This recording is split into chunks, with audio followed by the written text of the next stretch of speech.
আমার চ্যানেলে তোমাদের সকলকে স্বাগত। আজ আমরা ক্লাস 5-এর রায়ান মার্টিন প্রশ্নবিচিত্র থেকে পরিবেশের দ্বিতীয় পর্যায়ক্রমিক মূল্যায়নের 8 নম্বর স্কুল সলভ করব। প্রথম প্রশ্ন, কয়লা কোথা থেকে পাওয়া যায়? খনি।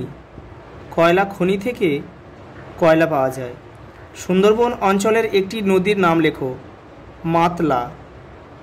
মাতলা, বিদ্যাধরী, পিয়ালি, অনেক নদী আছে। পরেরটা, আমন ধান কোন সময় চাষ করা হয়? বর্ষা। বর্ষাকালে আমন ধান চাষ করা হয়। একটি জিওল মাছের নাম লেখো। কই মাছ। কই, মাগুর, শিঙি মাছ এগুলি সবই জিওল মাছের উদাহরণ। শিক্ষক দিবস কবে পালিত হয়? 5ই সেপ্টেম্বর। শ্বাসমূল জাতীয় একটি উদ্ভিদের নাম লেখো। সুন্দরী, সুন্দরী, গরান, গেওয়া প্রভৃতি। পশ্চিমবঙ্গের রাজধানীর নাম কি? কলকাতা। একটি রাসায়নিক সারের নাম লেখো। ইউরিয়া।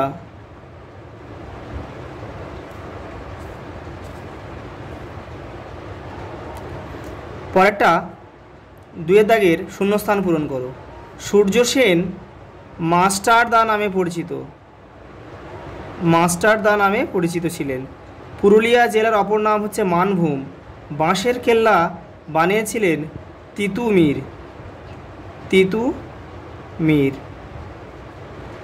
পশ্চিমবঙ্গে কমলালেবু চাষ হয় দার্জিলিংয়ে। দার্জিলিং জেলায় কমলালেবু চাষ হয়।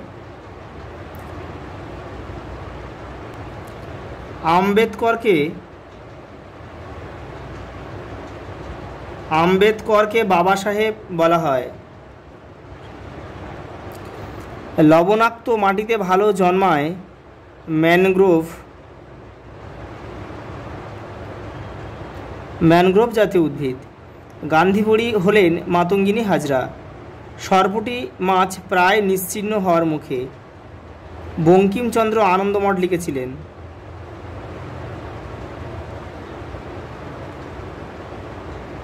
বঙ্কিমচন্দ্র চট্টোপাধ্যায় আনন্দমঠ লিখেছিলেন।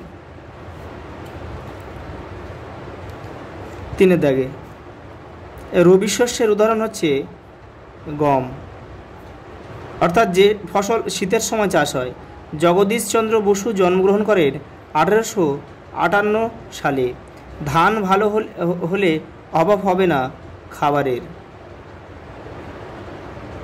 মানুষ মাটির পাত্র শক্ত করত পুড়িয়ে। পরে 4-এর দাগের মান 2.5।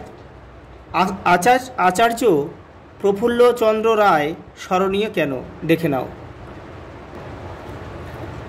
আচার্য প্রফুল্লচন্দ্র রায় স্মরণীয় কেন দেখে নাও। এখান থেকে এই পর্যন্ত তোমাদের লিখতে হবে। পরের প্রশ্ন, চাষের যন্ত্রপাতি সম্পর্কে যা জানো লেখো। দেখে নাও। এই যে চাষের যন্ত্রপাতি সম্পর্কে যা জানো লেখো। চাষের কাজে বিভিন্ন ধরনের যন্ত্রপাতি ব্যবহার করা হয়। এই যন্ত্রগুলি ব্যবহার করে চাষের কাজ সহজ ও দ্রুত করা হয়, যেমন পাওয়ার টিলার, কোদাল, লাঙল, বীজ বোনার যন্ত্র, কাস্তে, হারভেস্টার প্রভৃতি।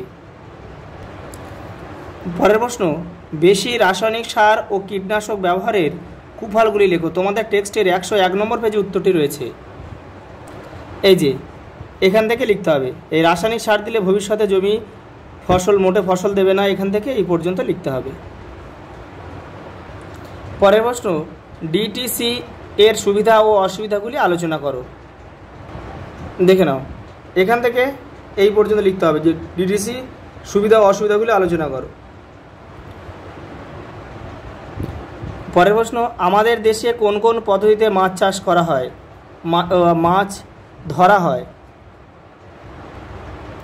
এই যে আমাদের দেশে কোন কোন পদ্ধতিতে মাছ ধরা হয়? ফাঁদি জাল, ছিপ, ঘুনি, পোলো, বর্ষা প্রভৃতির মাধ্যমে আমাদের দেশে মাছ ধরার প্রচলন রয়েছে। শেষ প্রশ্ন, ভীমরাও রামজি আম্বেদকরকে আজও আমরা স্মরণ করি কেন? দেখে নাও। ভীমরাও রামজি আম্বেদকরকে আজও আমরা স্মরণ করি কেন? তিনি একজন সমাজ সংস্কারক, ভারতীয় সংবিধানের খসড়া প্রস্তুতকারক, দলিত অস্পৃশ্য সমাজের নিচু শ্রেণীর মানুষের সমান অধিকারের জন্য তিনি সারা জীবন লড়াই করেছিলেন। আজ এই পর্যন্ত, দেখা হবে পরের ভিডিওতে।